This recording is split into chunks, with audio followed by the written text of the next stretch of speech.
My name is Anna, and until 6 months ago I believed every strange story had a logical explanation.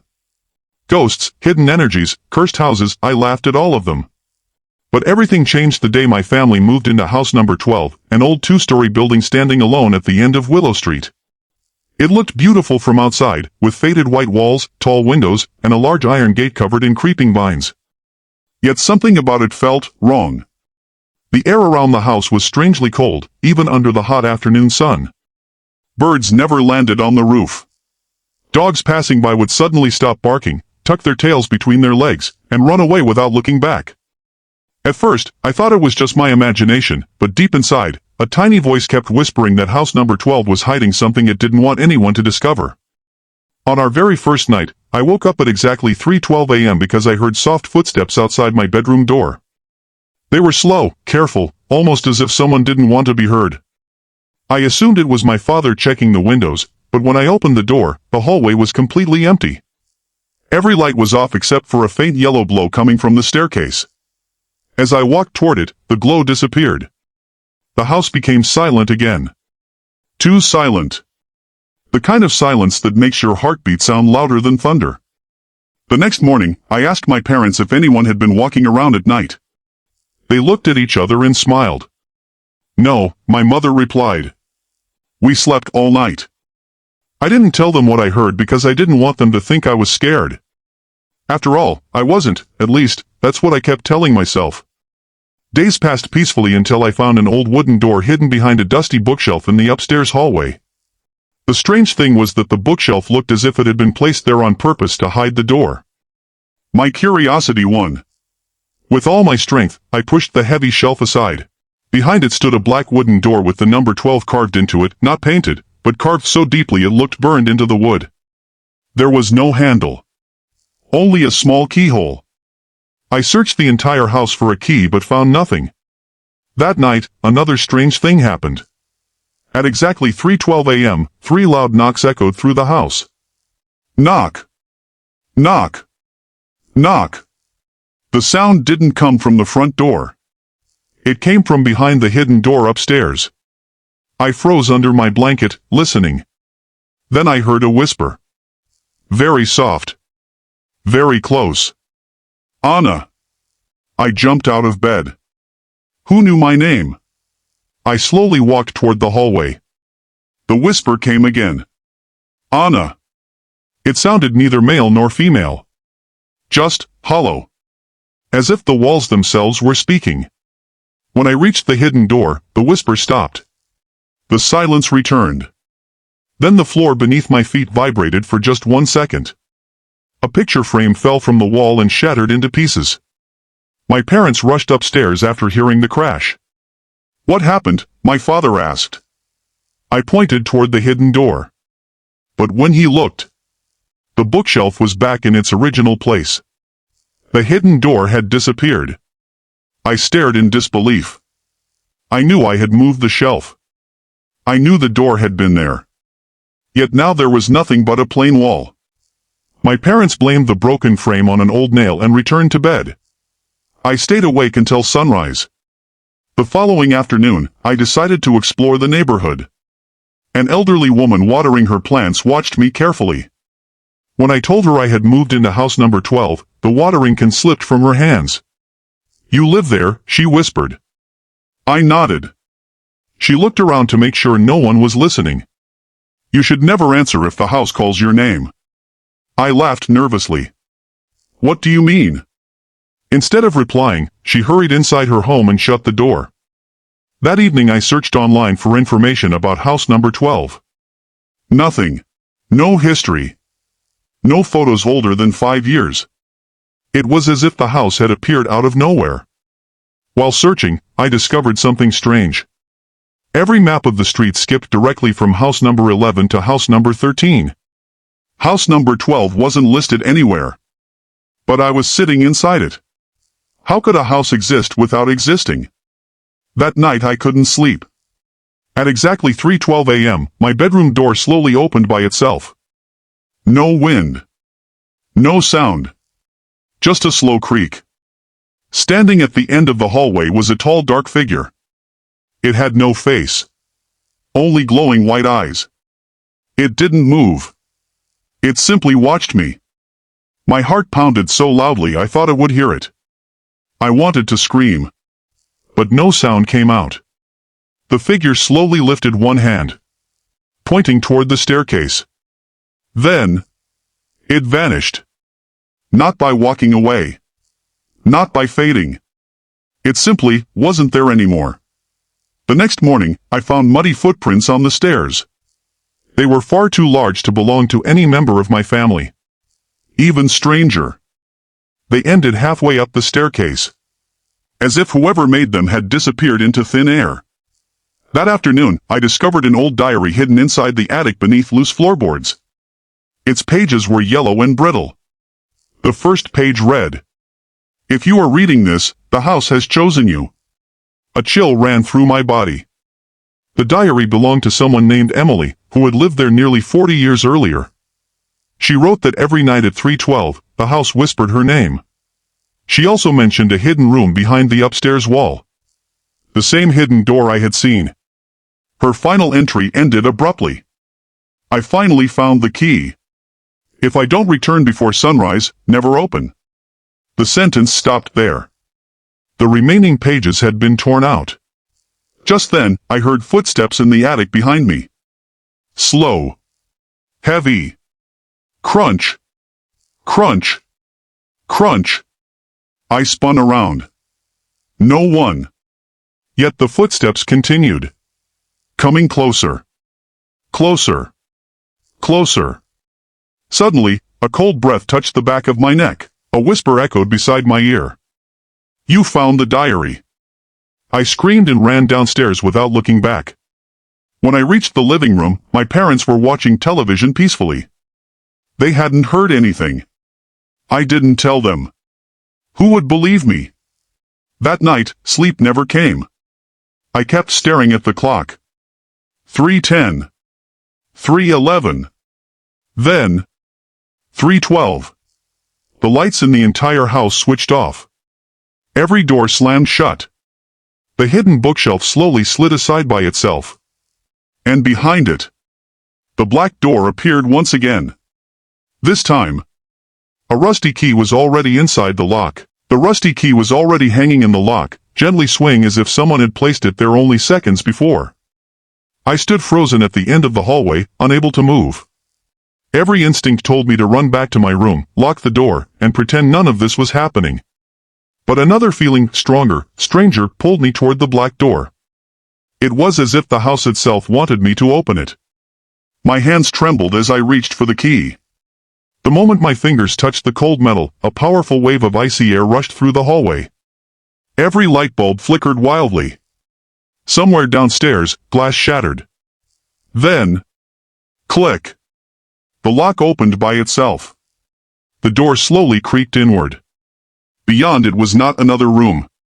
It was a narrow stone staircase leading deep underground. There was no light. Only darkness.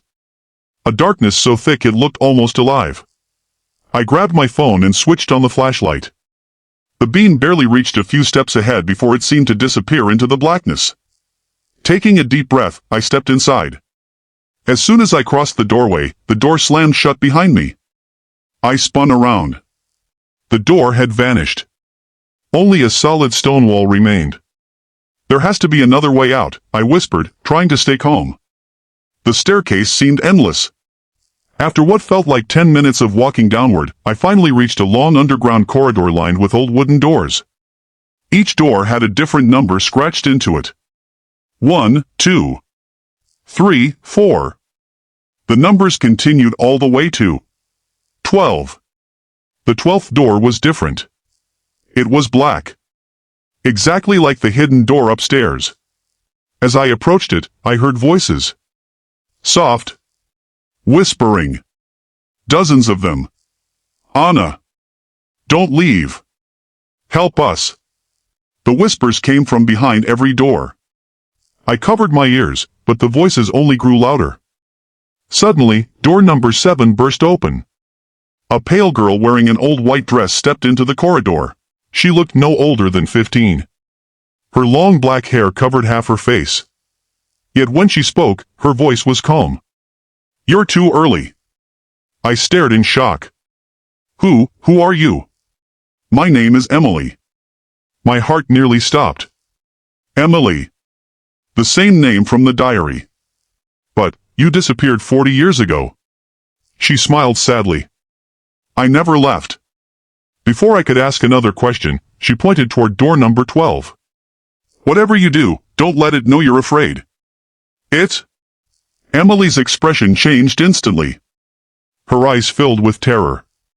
"It's listening." At that exact moment, every whisper stopped. Complete silence filled the corridor. Then came a slow, heavy sound. Thud. Another. Thud. Something enormous was walking toward us. The floor vibrated with every step. Emily grabbed my wrist. "Run!" We sprinted through the corridor. The footsteps grew louder. Closer. Closer. I glanced back. At first I saw nothing. Then two glowing white eyes appeared in the darkness. The creature was impossibly tall. Its head nearly touched the ceiling. Its arms were so long they dragged across the floor, leaving deep scratches in the stone. Its face had no mouth. No nose. Only endless darkness where a face should have been. It moved slowly. Yet somehow it kept getting closer. Emily pushed me into a small room and slammed the door. Neither of us spoke. Outside, the footsteps stopped. Silence. Then, 3 knocks. Knock. Knock. Knock. The door handle slowly turned. I held my breath. The handle stopped moving. A deep voice echoed through the room. "Anna." It knew my name. Emily whispered, "Don't answer." The voice came again. "Anna." My heart pounded. Every part of me wanted to reply. But I remembered what the old woman had warned me. Never answer if the house calls your name. Minutes passed. Finally, the footsteps moved away. Emily let out a sigh of relief. "We're safe, for now." She explained everything. House number 12 wasn't haunted by a ghost. It was built above something ancient, something that fed on fear.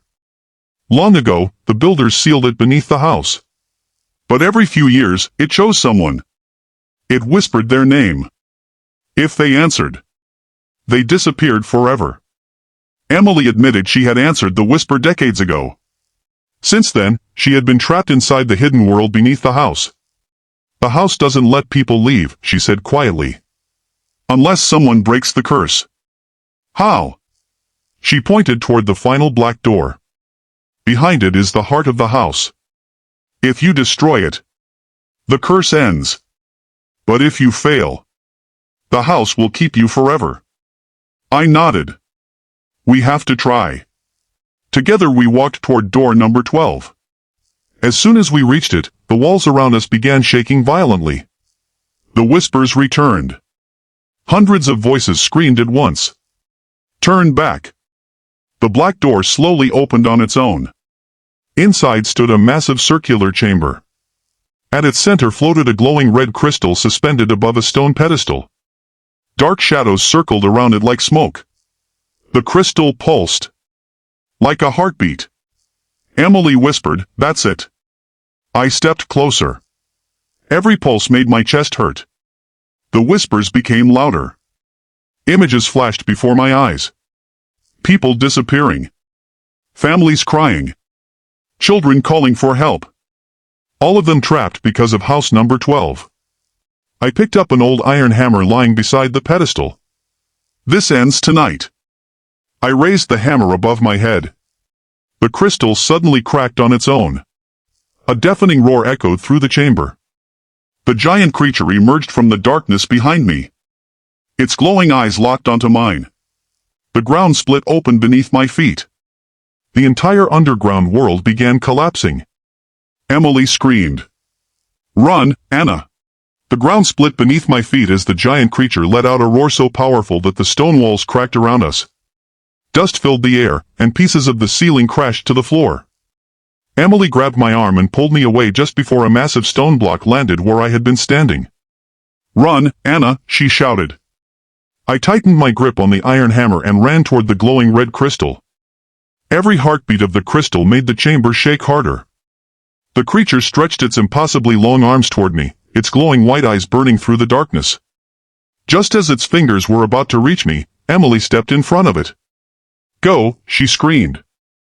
The creature struck her with incredible force. She disappeared into a cloud of dust, buying me only a few precious seconds. With every ounce of strength I had, I swung the hammer. Crack! The hammer struck the crystal. A thin crack appeared across its glowing surface. The chamber trembled violently. The creature let out a terrifying scream. But the crystal did not break. I swung again.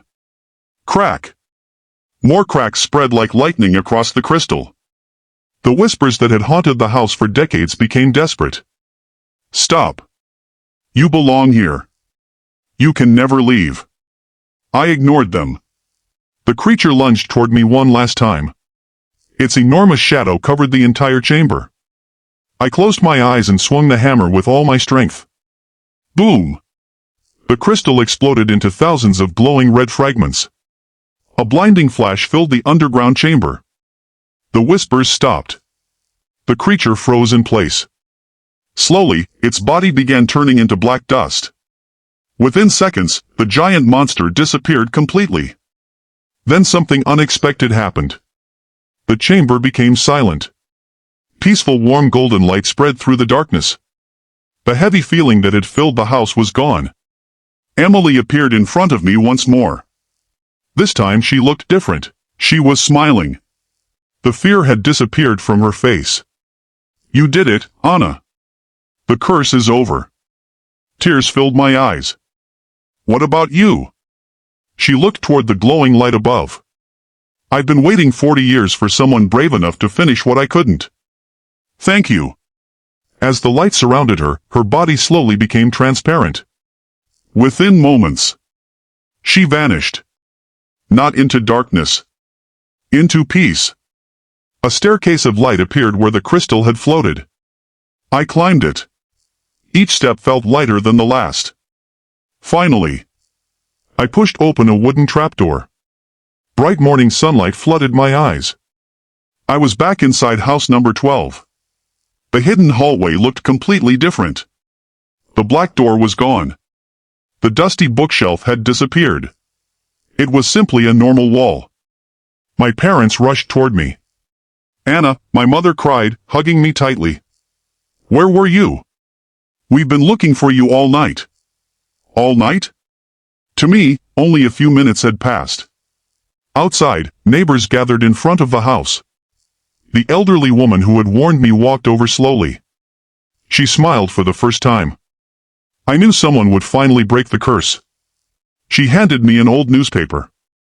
The headline read, "Mysterious disappearances at house number 12 finally explained?" Beneath it were photographs of people who had vanished over the last 100 years. Among them, Emily, and many others. None of them had ever been found. Until now. Over the following weeks, strange things stopped happening. The cold air disappeared. Birds returned to the trees. Dogs walked peacefully past the gate. The house felt alive again. Workers renovating the basement discovered an old hidden room. Inside, they found dozens of forgotten belongings, old watches, books, letters, toys, and photographs belonging to the missing people. Every item was carefully returned to their families. House number 12 became famous, not as a haunted house, but as a place where a century-old mystery had finally ended. She was smiling. The fear had disappeared from her face. "You did it, Anna. The curse is over." Tears filled my eyes. "What about you?" She looked toward the glowing light above. "I've been waiting 40 years for someone brave enough to finish what I couldn't.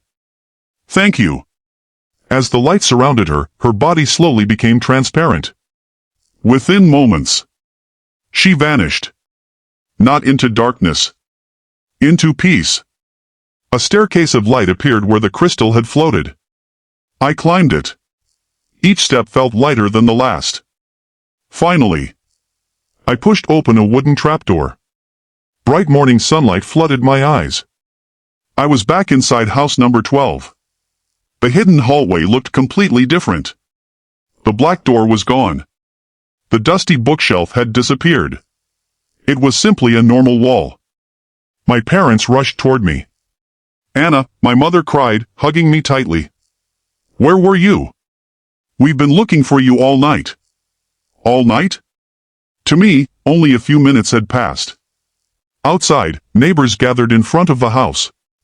The elderly woman who had warned me walked over slowly. She smiled for the first time. I knew someone would finally break the curse. She handed me an old newspaper. The headline read, "Mysterious disappearances at house number 12 finally explained?" Beneath it were photographs of people who had vanished over the last 100 years.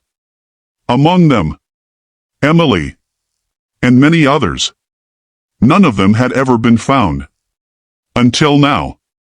Over the following weeks, strange things stopped happening. The cold air disappeared. Birds returned to the trees. Dogs walked peacefully past the gate.